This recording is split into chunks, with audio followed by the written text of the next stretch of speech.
So I guess the recording has started. So hi everyone. As I promised you all a week back that I would be introducing you all to a certified TensorFlow developer and an open source contributor to the TensorFlow community. And yeah, I'm back with my promise. I know it has been a bit late, but I would give all the credits to this lateness to Mayuresh because he was busy in his internship, or I would say open source contribution. So Mayuresh, go ahead and introduce yourself. Sure. I'm Irish Agashe, a third year major in computer science engineering with specialization in artificial intelligence and machine learning from Vellore Institute of Technology, Bhopal. I'm a certified TensorFlow developer, as Vishesh said, and have a good experience with ML systems in production. So, along with this industrial background, I'm also involved in writing research papers under my guide, my program chair, and also Vishesh is one of the authors that I'm working with right now. So, yeah, and currently I'm working as a contributor for Google Summer of Code 2022 with TensorFlow Google as a student contributor. Yeah. So before I could have introduced, I just thought that introducing yourself in your own words would be better because the more achievements I say, the less I feel that I have done anything. So coming to the part that to the community students. So before starting with the core part, Mayuresh, would you like to just give a very brief means introduction to all the students about TensorFlow and what exactly is Google Summer of Code and what is open source all about? So, Google Summer of Code is a global online program focused on bringing new contributors into open source software development. So, basically, it is a mentorship program that brings awesome developers with great mentors to work on some open source projects. So, each year, many organizations take part in Google Summer of Code and they publish their idea lists. So after idea lists has been published, interested contributors can go through the idea list and choose one of the projects that is feel that this project suits my tech stack very well. So all the projects in the idea list are real world project and are associated with a particular organization. So basically, uh, the project that we'll be working on will be hosted by an actual organization. So you'll be working with the company for your summer, and thousands of people will use your code if you have written a neatly and efficient code. So speaking about TensorFlow now, TensorFlow is an end-to-end open source framework for machine learning or deep learning developed by the engineers and researchers, scientists at Google. Yeah. Thank you, Marish. If someone doesn't know about open source yet also, what are you doing on my channel? I upload all the videos regarding TensorFlow. So, okay, jokes apart. So, Marish, how did you start your machine learning journey? Because when it comes to the beginners, the first question that comes in their mind is that, okay, open source is something that we usually do when we have learned something. So, how can we start a journey into machine learning and then climb up the ladders? So I would start by myself that how I began learning this interesting field. So from the beginning, I was really fascinated by the absolute geniuses out there who were developing and innovating intelligent systems.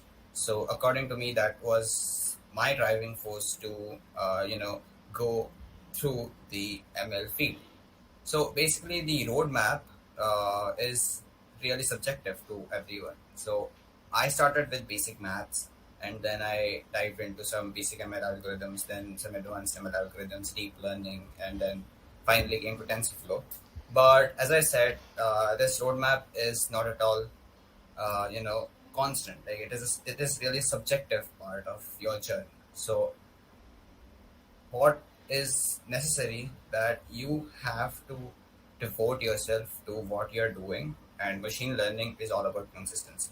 Like even if you feel that this part is heavy or this part is hard, but just try to find a workaround on it and you will definitely succeed. So my journey, as I said, I started with basic maths, Yeah. then I jumped into traditional machine learning algorithms like linear regression and k-nearest neighbors and k-means clustering and all that basic stuff. So after completing those algorithms, I was pretty confident about myself, so that I can write algorithms for these machine learning algorithms without any help and without any framework, especially. So I was not using scikit-learn back then. Then I jumped into deep learning. I learned all the math that goes behind it, then basic neural networks, and then uh, the Godfather, TensorFlow. Yeah. Okay, got it, Mahesh. So, any specific reason why you choose TensorFlow as your framework and not any other framework? Because there are a lot of existing frameworks, I guess, in the market. Let it be PyTorch or Theano or Scikit-learn. Apart from the reason that you love Google a lot and you own a Google Pixel, apart from that. Okay, so this is a really good question. Like I get it a lot. So there are many frameworks out there with their own pros and cons, but again, why TensorFlow? So one of the first things that come into my mind is the awesome community and neatly written documentations. So documentations has played a major role in my learning process. So uh, I would say I have learned more from documentations than any other YouTube tutorials or anything else. Documentations are the most effective way one can learn. So TensorFlow provides a neatly written documentation, and as I said, it is an awesome community. So I would like to give an example of what I mean by awesome community. So as we all know, TensorFlow has a GPU support for Windows, and you can boost up your computation speed and model training when you're using TensorFlow. So this support basically was not present first.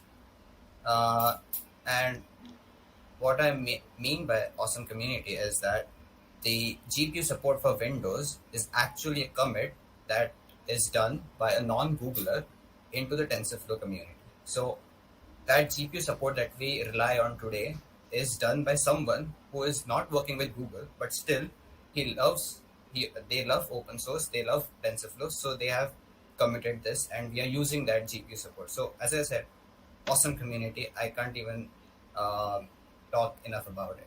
So yeah, and now coming to the specifications of TensorFlow, uh, I can say it is there are optimization and computation accelerators for special ML and deep learning applications. It is easy to build complex and long computational models, distributed execution, so we can distribute our data, distribute our models on different clusters and train if the model is too big. Also, TensorFlow provides many tools, effective visualization tools like TensorBoard. It is highly scalable, and finally, it can get your model up and running in minutes. So, when we speak about TensorFlow, we should think about the entire ecosystem that it carries to the market, like awesome tools like TensorFlow, uh, Quantum, TensorFlow Lite, TensorBoard, and every TensorFlow Lite, every other stuff. Like it is an entire ecosystem which TensorFlow brings to the market. So yeah, TensorFlow. Yeah, got it. I can see the love for TensorFlow inside you, Mahesh. And most of the time, guys, a fun fact that Mahesh keeps wearing that TensorFlow t-shirt he got. So yeah, that shows his love. So Mahesh, the you have been talking about TensorFlow a lot at open source community and all. So why should one contribute to the open source community? Just imagine a student, a community student who has just learned TensorFlow after 1 year of hard work, and now you are saying him to contribute to the open source community. Why should he do that, and what will he get back, and how does community grow in that way? You can, if you can just give Okay, insight. so according to me, open source software development creates the best possible products as people from different mindsets, backgrounds, and different level of intellects contribute to the same project. So it is a really awesome thing. Open source gives you the ability to read and understand large code bases written by many other people. And trust me, this is one of the most crucial skills for any software developer. And like it is really necessary skill for uh, any job. Like recruiters especially look for the people who can read code bases of thousand lines written by some other people. Yeah. By being open source and like freely available, it enables and encourages collaboration and maybe development of technology, also solving real world problems. So you bring your minds together to solve a particular real world problem. uh, as open source suggests, so as the name suggests, you can modify the source code as you need. You can contribute to solve bugs, improve features, and you can do a lot of stuff. So it is all about your efforts to make the world a better place. So open source contribution is one of the effective ways to, you know, grow yourself from a juvenile teenager coder, I would say, to a Yeah. mature adult. So Yeah. like open source will shape your code, will shape your personality, and yeah, this is these are some reasons why one should contribute to open source. Yeah, I see. So, Vairish, while contributing to open source, you must have got to know about GSOC, this whole cool Summer of Code program. So, what was your journey of getting selected as a mentee in Google Summer of Code? Can you just tell about the whole application process and the whole proposal part? What was your journey in that? What problems you faced? Okay, so as I've said earlier, that many organizations take part in Google Summer of Code every year, and around February, March, they publish their idea list. Yeah, So basically, what idea list is that these companies, or we can say organizations, publish some projects that they are looking for like they look for contributors for that project. So those projects have a description and what tech stack will be used in that project. So the requirements and everything is mentioned in that doc. So uh, that idea list is very important, I would say. So the first part of getting into GSOC is just go through the idea list, just shortlist the organizations that you would like to work on, and that you feel that okay, I am comfortable with this tech stack, so I can work with this organization. So just shortlist on the basis of the tech stack first, then dive into their projects. So while selecting the projects, there are two main types of projects: a medium-sized project and a largest project. So a medium-sized project is of 13 weeks, and large-sized project scales to around 26 weeks. So once you're done with uh, shortlisting the organizations, and once you're looking at the idea list of a particular organization, you will find really interesting projects, and like these projects are real world projects. So uh, like you have that understanding, or you have that sense of responsibility when you're looking to that document, that okay, if I am going to write a code on this particular project, then entire world is going to use it in the future. So yeah, that is really daunting part of the application process, I would say.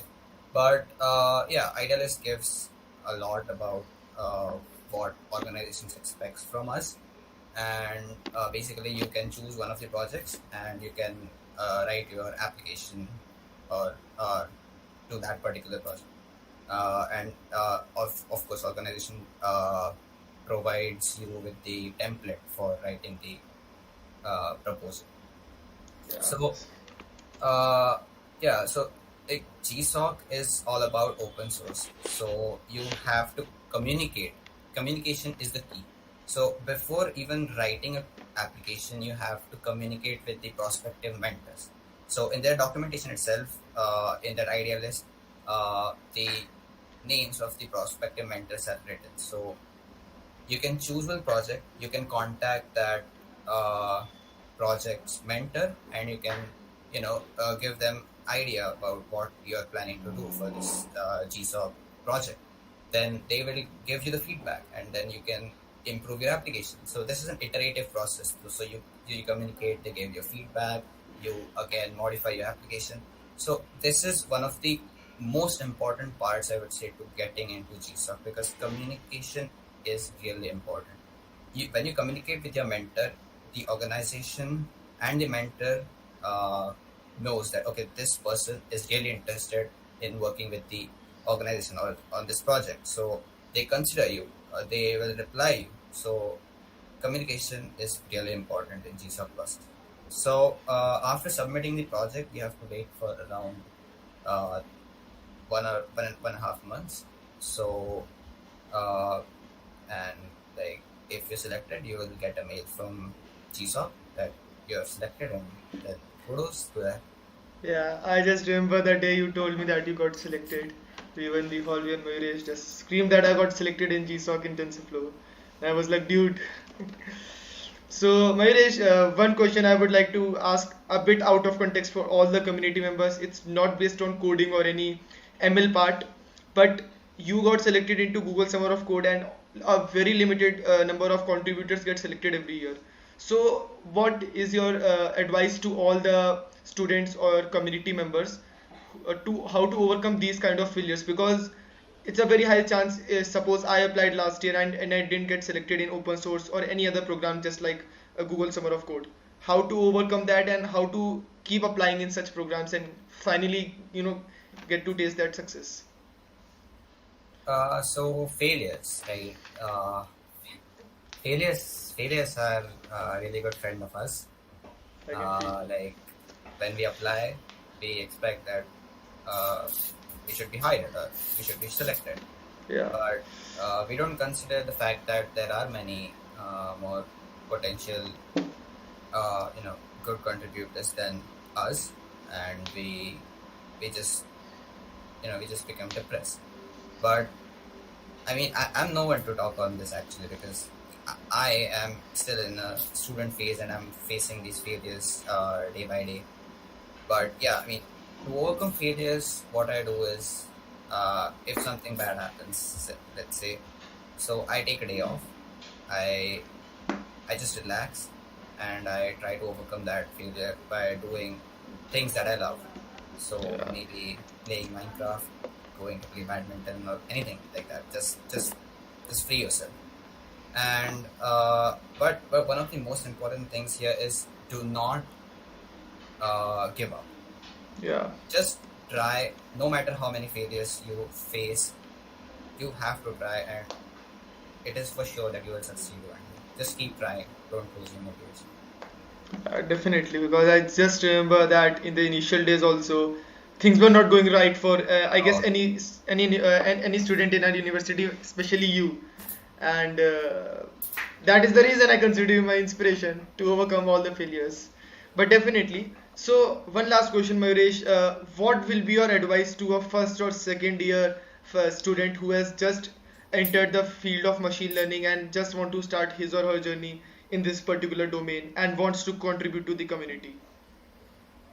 okay. So for the beginners, right? Uh, just start your career by contributing to open source. It is a fun way to do it. Like, I know it is really daunting to read all those code bases and sitting in one place reading thousands of lines of codes, but I would say open source contribution is not only about coding part. So there are many ways to contribute to open source. Maybe you can contribute a documentation. Maybe you can file a bug. Maybe you can work on a bug. Maybe you can find a workaround on a bug. You can do a feature request, or there are a lot of things like even documentation helps a lot. Like uh, many people think that okay, he's doing just documentation. What's in that? But it is not true. The documentation is equal important as writing code. It is really essential. So open source, so like there's this misconception that open source is only about contributing to the code basis. It is not at all true. You can do many other stuffs. As I said, you can write tutorials, you can make videos, you can go and reach out to the organizations and say that hey, I am handling Twitter handle for your organization. uh, are you guys interested to make it official, or just do things like this, and just contribute to the open source, contribute to the community, because I believe everyone that lives in community owes a debt back to the community, and you always have to find a way to give back to the community. So yeah, this would be my first advice. And machine learning is a really interesting field. Just stay motivated, stay focused, and even though you are facing difficulties, don't give up, because many times it happens that like this particular algorithm is very tough, and I'm not getting exactly what is happening. So many of the people just stops learning and they switch to another field. But just don't do that. Keep working around that algorithm. One day, surely you will get that algorithm, and that happiness is really different. Like I can't even explain it in words, but yeah, I mean, this is really important. Consistency is the key. So yeah. Definitely. So, Maresh, actually, one bonus question I just wanted to let you answer to all the audience. What are the advantages of being a certified TensorFlow developer by Google? Just the final question. Okay, so yes. So before I begin, Vishesh is also certified TensorFlow developer. Yeah. So he will be agreeing with my answer, what I'm going to say right now. Uh, so basically, this TensorFlow certification is kind of a big deal because you have to solve 5 problems in 5 hours, and it is not about mugging something up or just remembering something. Just mug up these resources, and it's not about that. It's all about application. So you have to apply your knowledge to some real world problems, and it's really cool. So basically, the TensorFlow certificate tests your ability to apply model building skills on real world problems. And as I said, it's a pure application based exam. So no one can say that, okay, you have just mug up and got that certificate. It's not like that. And one of the most important thing is you can use any of the internet resources you feel during the exam. So Google allows you to go through any of the documentations, any of the tutorials as well. Like you can just use any of the internet part, but still that exam is really challenging, and you will not find even a single answer anywhere. So yeah. And speaking about the perks of being a TensorFlow certified developer is that the recruiters will notice you because they have this kind of developer network where uh, all the certified TensorFlow developers are like shown on a map that, okay, this guy is here in this country and he is a certified TensorFlow developer. So the recruiters can get to you. They can even approach you, and they can provide you with a job opportunity. Like even Vishesh has experienced that one of the Amazon's recruiter reached out to him Yeah. because of his certificate. Also, currently, as I'm working with GSOC, my mentor Josh Gordon also was very uh, interested that I am a certified developer at this young age. So he was also quite, you know, interested in me, and there are a lot of advantages of this certificate. Yeah. So the second thing I would say that you gain a uh, social respect. I would say that people around you gets to know that, okay, so he's a certified developer, so he like you get a respect from them. Like it is hard to explain, but Yeah, I get it's it. a really good feeling. But yeah, there are many advantages. Like recruiters will definitely spot you. Yeah. So yeah, that was it. So before ending this whole part, two things I would like to tell you all guys. The first thing is, me and Mayuresh both have talked about machine learning, deep learning, TensorFlow a lot in this video. But one thing we both must be honest with is currently India doesn't have that much jobs in machine learning for that machine learning engineer role as much as it has in, I guess, particularly in web or Android when it comes to software development. So it must be a bit hard to find the internships or jobs, but it is never definitely impossible because we both also struggled, I guess, till last I guess winter. We both didn't had any internal job and we both were looking for it. But fortunately, this summer we both got somewhere. I got the research intern in IIT Jodhpur, and Mayuresh has got GSOC in Google Summer of Code. So yeah. So one thing you need to do is keep yourself motivated and keep working hard because the competition is huge and the number of openings are a bit less. So Oh yeah. yeah, definitely in future these will increase, but till next 2 3 years I don't see that much increase in them. So this is one thing, and the second thing is I will give you the link to the LinkedIn profile of Mayuresh in the description section, so I can go and get some motivation from there and even have a chit chat with him if Mayuresh gets time. And Yeah. my, I would like to add something on Vishesh, as Vishesh said that there are many, there are very less opportunities available. Yes, that is true. When I applied for GSOC, and especially with the TensorFlow organization, I knew that the acceptance rate is very less. So this year also they have only selected 25 students across the globe. I'm sorry, 15 students across the globe, and like their acceptance rate was somewhere around 1% or 2%. So yeah. just don't be demotivated by your failures, and just keep on trying. Because I guess GSOC is not the only way you contribute to open source community. Even if you don't get selected to GSOC, you can contribute to open source community in every way. You are Yeah, always open for them. And yes, yeah, definitely. Marish, just if you can provide them a bit detail about the project that we will be giving in the description section regarding Oh, what you sure, have sure. submitted. Yeah. Yeah, I'll provide with the GitHub link and the project description. Sure. So I hope all the viewers who have watched this, the whole audience have got the idea about the Google Summer of Code and TensorFlow organization part. So thank you, Mayuresh, for joining us and helping the machine learning community grow more. Because at last, this whole community comprised of all the students who are beginner right now, and we were also once part of that. Yeah, So, thanks for having me. thank you, everyone. I think I can end the stream now. Bye bye. Bye bye.